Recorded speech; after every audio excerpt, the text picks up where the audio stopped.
এইটা হলো Realme C75X।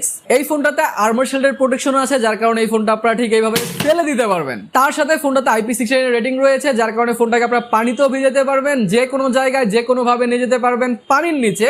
7 দিন থাকলেও কিন্তু এই ফোনটার কিছু হবে না। তাছাড়া 17,999 টাকায় এই ফোনটাতে আপনারা 5600 mAh এর ব্যাটারি পাচ্ছেন, একটা বড় ব্যাটারি ডেফিনেটলি। 45 ওয়াটের ফাস্ট চার্জিং সাপোর্টও পাচ্ছেন এখানে। তাছাড়া 120 Hz এর রিফ্রেশ রেট রয়েছে, যার কারণে একটা স্মুথ এক্সপিরিয়েন্স তো আপনারা পাবেন এটা থেকে। সুন্দর বড় ডিসপ্লে পাচ্ছেন, কিন্তু 17,999 18,000 টাকায় এই ফোনটাতে বড় বড় বেজেল পাচ্ছেন। বেজেল তারা কমাইতে পারতো। 17,999 18,000 টাকায় আপনারা নয়েজ ক্যান্সেলেশন মাইক পাচ্ছেন না, সেকেন্ডারি স্পিকারও পাচ্ছেন না, মানে স্টেরিও স্পিকার নাই, এটাতে সিঙ্গেল স্পিকারই দেওয়া হয়েছে। আর এই প্রাইসে আপনারা প্রসেসর হিসাবে G81 Ultra পাচ্ছেন, যেটাও এতটা ভালো বলা যায় না। তাও যদি এটার ফুল রিভিউ আপনারা দেখতে চান, সাবস্ক্রাইব করে ফেলেন, কারণ এইটার ফুল রিভিউ খুব শীঘ্রই চলে আসবে।